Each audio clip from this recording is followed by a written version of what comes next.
नमस्कार, बड़ी खबर आ रही है महाराष्ट्र से। बीजेपी वॉकआउट कर गई है जो फ्लोर टेस्ट होना था, और ऐसे में 3 बड़े नियमों का उल्लंघन किया है उद्धव सरकार ने। ऐसे आरोप लगाए हैं फडणवीस ने। और जब अधिवेशन शुरू हो रहा था, विशेष सत्र बुलाया गया था विधानसभा का, और उसको लेकर असंवैधानिक बताया पहले तो देवेंद्र फडणवीस ने कि नियमों के तहत नहीं बुलाया गया ये अधिवेशन। हालांकि जो दिलीप वलसे पाटिल थे, जो प्रोटेम स्पीकर चुने गए हैं, उन्होंने साफ कहा कि गवर्नर ने इजाज़त दी है, लेकिन फडणवीस खड़े हुए और उसके बाद वो नियम बताने लगे। 3 बड़ी बातें जो निकल के आई हैं कि यहाँ 3 नियमों का उल्लंघन हुआ है ये विशेष सत्र में। और पहला जो बताया गया वो ये कि राष्ट्रीय गीत से शुरुआत होती थी किसी भी विधानसभा के अधिवेशन की। महाराष्ट्र में राष्ट्रगीत यानी वंदे मातरम, मुझसे शुरुआत नहीं हुई है इस बार। तो ऐसे में ये कांग्रेस और एनसीपी का, क्योंकि बड़ा मुस्लिम वोट बैंक है जो वंदे मातरम के खिलाफ रहता है, पहले से ही वीर सावरकर उनके जो मिनिमम जो प्रोग्राम बनाया गया है उसमें नहीं है। ऐसे में ये दूसरी बड़ी बात कि वंदे मातरम को क्या एनसीपी और कांग्रेस के कहने पर रोका गया, अधिवेशन में नहीं हुआ, इसको बड़ा मुद्दा बना रही है बीजेपी, पूरे देश भर में बनाएगी।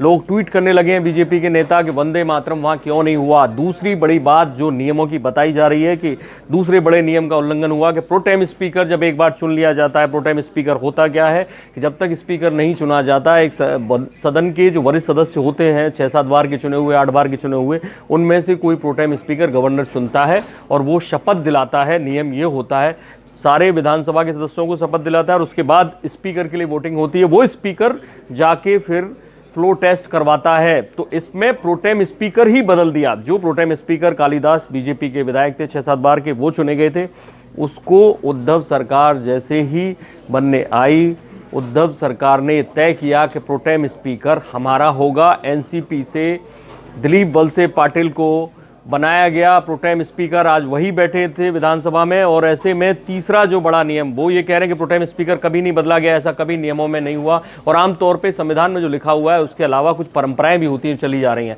तो ये परंपरा जो नियम बन गए थे, पहले राष्ट्रगीत होगा वंदे मातरम, दूसरा प्रोटेम स्पीकर एक बार चुना जाएगा, और तीसरा जो फ्लोर टेस्ट कराएगा वो केवल स्पीकर कराएगा, चुना हुआ स्पीकर। जो विधानसभा का अध्यक्ष चुना जाएगा वो करेगा। लेकिन यहाँ पर विधानसभा अध्यक्ष के लिए नॉमिनेशन तो आया नाना पटोले का कांग्रेस की तरफ से, लेकिन चुनाव नहीं हुआ, स्पीकर का चुनाव नहीं हुआ। प्रोटेम स्पीकर ने यह तय किया कि वो खुद ही फ्लोर टेस्ट कराएंगे। और ऐसे में तीनों पार्टियों की रजामंदी रही होगी कि ये नियम तोड़ा जाए। तो 3 नियम तोड़े गए हैं वहां पर, और इसको चलते बीजेपी वॉकआउट कर गई है, कह रही है संवैधानिक तरीके से हो रहा है। ऐसे में विश्वास मत भले ही हासिल कर ले उद्धव सरकार, लेकिन ये 3 नियम जो तोड़े हैं इसका जवाब बीजेपी मांगेगी। हो सकता है इसके लिए कोर्ट भी जाए। बाकी बड़ी खबरों के लिए देखते रहिए इंडिया न्यूज। सब्सक्राइब करें इन खबर। थैंक यू, नमस्कार। इन खबर चैनल को सब्सक्राइब करें और बेल आइकन दबाना ना भूलें।